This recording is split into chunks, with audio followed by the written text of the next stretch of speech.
Hey, what's up, everybody? BDL44 coming at you with another video. All right, so the Lakers signed Armel Traoré.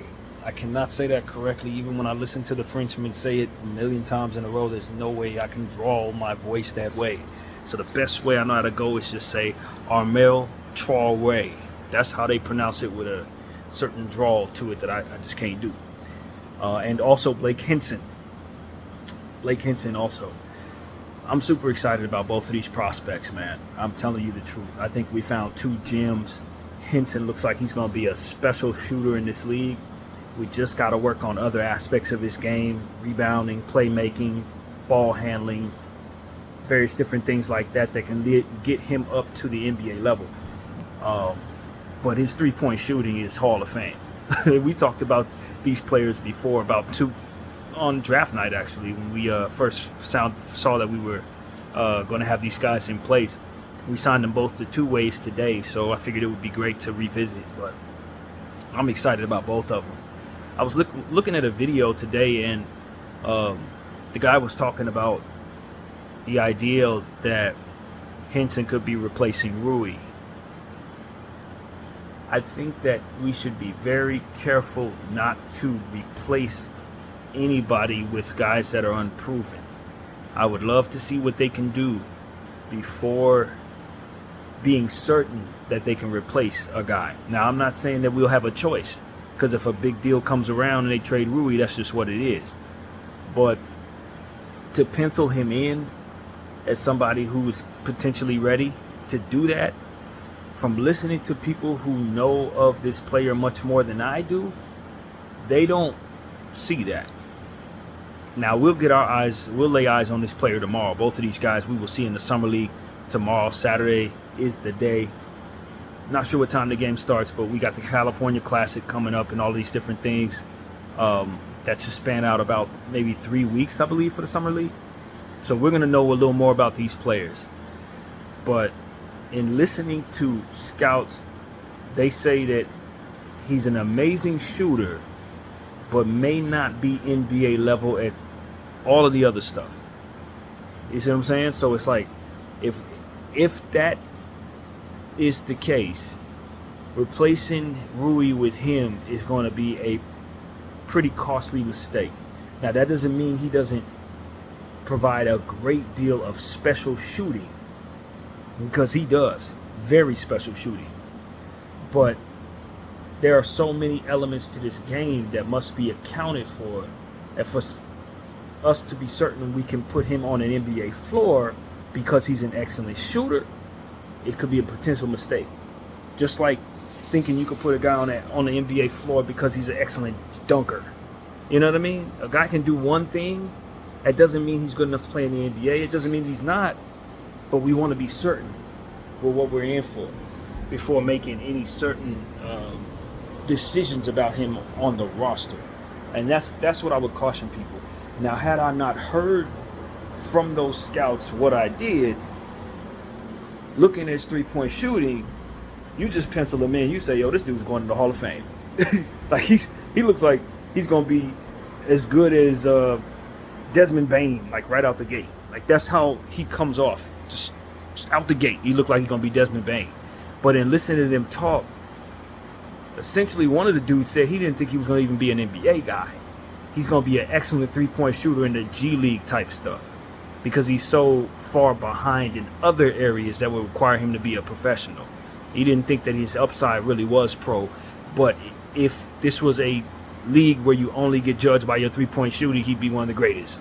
Like, that's kind of what was described. So in my mind, I'm just going to assume that's what it is. He's a guy with a three-point shot out of this world. If it was a slider in a video game, he's at a 99 with his three. But everything else is low, like below average. So it's like, we'll see. You know what I mean?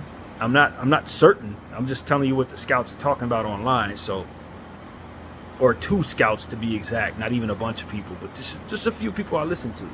And so when we say that we're certain this guy's ready to replace Rui or start for the Lakers, or any type of notion about what it is his impact will be, I don't know that it's much different than assuming that Bronny James is gonna be able to come in and be your backup point guard. Like, it's just you just are not.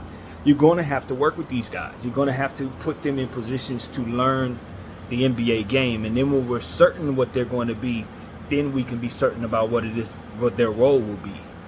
So that's what I would say about any young player that's a rookie coming into this league. We've seen guys who have strengths, and then when they hit the bright lights, suddenly those strengths don't even look as strong anymore. Or we've seen so many different variations over the years of possibilities when it comes to prospects that I'm not ready to move on from a guy who's been in the league working on this game for 4 years in Rui Hachimura, hoping that a guy that we got undrafted is just going to step in and be that guy. That does not feel like a good decision in a lot of cases. So that's what I want to say. I'm not trying to put any certainty out there one way or another. For all I know, the scouts don't know what the hell they're talking about. You know what I'm saying? I don't know. But when I do my own homework and I hear stuff like that, it's like I temper my expectations for what it is that this player can do. And I think it's very deceiving when a guy is excellent at something specific, because it can give you the guys that they're great at everything else. So that is what it is with Henson. I just don't know. But I'll tell you this. The shooting looks spectacular. The size is there.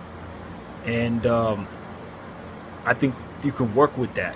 You can work with that. If we let him get some G League minutes, which he's obviously going to get on a two-way, I think the development could potentially be a good thing, a positive. So excited about Blake Hinson, but I would not be comfortable moving Rui with the intention of him taking Rui's minutes. No way. Not yet. Not at all, based on what was said there. So that's one thing. But nevertheless, it's just one thing. There are a lot of things to like about this player. He can shoot the ball from as far as 50 feet away. So that's another thing. He's going to stretch the floor as well as anybody on our team out the gate. That's just a fact. It is what it is. He's that great at three-point shooting. So excited about him. And then, of course, Armel Troyer. I don't know how to say it. I ain't going to try to butcher it, but I don't know. I wonder how the American way of saying it is ultimately going to land. How is Stu Lance going to ultimately say his name? Like, that's what I'm curious about. Is it Troy? Are we going to say Troy? I don't know. But I'll tell you this. It ain't going to be much longer before we know who he is. As this player pops off the screen, man. He pops off the screen. And as you guys know, when I told you last time I'd watch 18 minutes of highlights of him, he just makes quick decisions. This dude is a quick, reactionary player. And he's aggressive at the rim, and he can play some defense too. He can block shots, weak side help, stuff like that. Very good at, and he's a nice passer too. Very, very good connective piece. Somebody who's going to get 2 and 3 assists a night if he gets the minutes to do so, maybe even more, depending on how well he develops. The 3-point shot is set. It's not something you want to rely upon. If he has a set shot, if he can, have some time to take the shot, he may make the shot. But I think he shoots just shy of 30%. So he's not somebody you want to give the 3-point ball to right now. But it's developable, it seems. And I'm super excited about this guy. This is the gem of our draft, I think. This is the one of the undrafted pool, rather. Actually, probably two. If you trust Henson's 3-point shooting as much as I believe we will, he will be a gem as well. But I think Troy is already expected to be able to do more things. Sliders are up in other areas. You know what I mean? He's just a good passer, excellent motor guy. Played with Wembanyama, as we talked about before. And though the knee injury that he had in 2023 was pretty substantial, he ultimately bounced back very well from it, it seems. So I'm excited about both of these players, man. And there are some others as well that I just haven't done any homework on, but I'll be watching the game tomorrow to see what they can do. But yeah, we signed those two-way deals, and I'm not surprised. Those were the ones that really popped off the screen. Those are the ones you could tell your scouts really dug in and did the homework on. And I keep telling people I think we have some of the best scouts in the league. And if Henson and Troy turn into what I think they could be, we're going to have real pieces on this team that we didn't get in the draft. And that's ultimately what finding value is all about. We talk about value so much on this channel and how important it is to capture value. These type of players, if they come in and pop, are the great equalizer. You make all types of bad decisions with your trades, trade away picks, do all types of stuff to lose value. Guys go down in injury, with all different types of stuff that can hurt your team. This is your way out of that. This is exactly your way out of it. You find guys like this, they pop, and now you have value out of nothing. It can get anybody out of a hole if your scouts are good at finding talent in undrafted areas. So as long as we have that, we'll never actually bottom out as a franchise. As long as that's a strength of ours, we can come back from anything, really. And so that's what I want to say, man. Excited about Traore, excited about Henson, excited about Bronny. And I think all of these players have a nice base from which to develop from. Jalen Hood-Schifino is somebody I would encourage you guys to do homework on in regards to his college career at Indiana with Trace Jackson Davis running the pick and roll. There's a lot of good there with that kid. We didn't see it. We did not see it.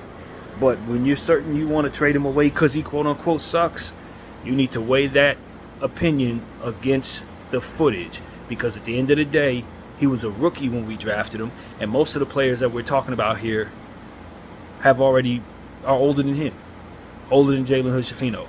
Connect's older than Jalen by like 3 years. Henson's older than Jalen by like 4 years. You see what I'm saying? So if you're going to say Jalen's trash, do understand what that actually means, because most of these guys were quote-unquote trash when they were 20 years old. And if you would have brought them in at 20, they wouldn't have been able to help you no more than Jalen in most of these cases. Austin Reeves. You didn't have 20-year-old Austin Reeves, Laker fans. You got Austin when he was like 23, 24 years old. So not all rookies are created equal. There's a big difference between a 23-year-old and a 19-year-old, and you got to allow guys an opportunity to develop. And if you judge them all by the same measure, you're only going to mistake yourself. You're just fooling yourself when it really comes down to it, because these kids that come in young, they need to develop. And when they get to 23, 24, they all look pretty damn good if they've been doing their work. So that's really what it comes down to, man. We just got to wait this out. We can't speed up the clock on a guy like Jalen Hood-Schifino. Now, maybe you want to move on from him because you don't want to do that, wait on him and all of that. But at the end of the day, your rebuild is imminent. It's coming. Bron is 40. So when it really comes down to it, if you're giving away all your projects, when it's time to rebuild, that's when their timeline begins. And you'll have them coming in ready to work, ready to do damage, and being relevant when you're starting your rebuild, which is ultimately what you want. As much ready-made stuff that's aligned with that timeline as possible. That way you're not building through the draft every year being absolutely horrible. At least you have some young players, and that's what I think we have a bunch of young players, with the exception of our core, and a bunch of guys that are fresh out of college who may have been 3 or 4 year guys who are ready to be a part of whatever we putting together. So I'm encouraged by that. I really don't want to move Jalen Hood-Schifino unless we're moving him for somebody else who's equally as young as him, and with as much upside as he had last year. So I'm not on board with that. I do agree with everybody when they say he had a bad season. I do agree when people said he didn't look like he knew how to play out there on the Laker floor. I definitely agree.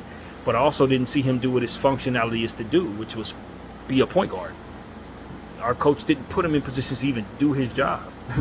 So if we're going to judge a guy based on being in awkward roles that don't even fit his strengths, and couple that with the lack of development because of his young age, then once again, we're only fooling ourselves.